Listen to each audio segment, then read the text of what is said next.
नमस्कार, माझं नाव प्रीती कुलकर्णी आहे.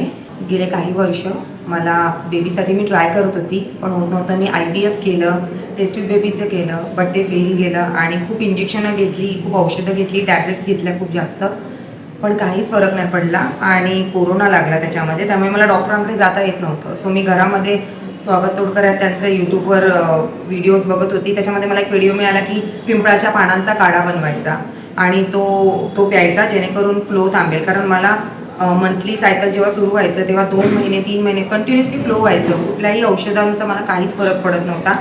बट त्यांच्या व्हिडिओमुळे, त्या पानांच्या काढ्यामुळे माझं 5 दिवसामध्ये ब्लिडिंग पण स्टॉप झालं आणि त्याच्यानंतर नॅचरली मला बेबी राहिलं, which is really miracle for me.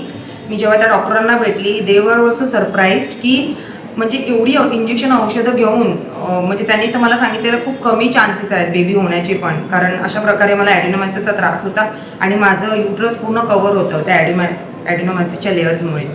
But त्यांच्या औषधांमुळे आणि स्पेशली त्या नॅचरल त्या ज्या काढा वगैरे सांगितलेला त्याच्यामुळे, पिंपळाच्या पानांच्या काढ्यामुळे मला नॅचरली बेबी राहिलं आणि माझी डिलिव्हरी पण व्यवस्थित झाली. आणि ऑल क्रेडिट गोज टू स्वागत तोडकर त्यांना. So thank you so much.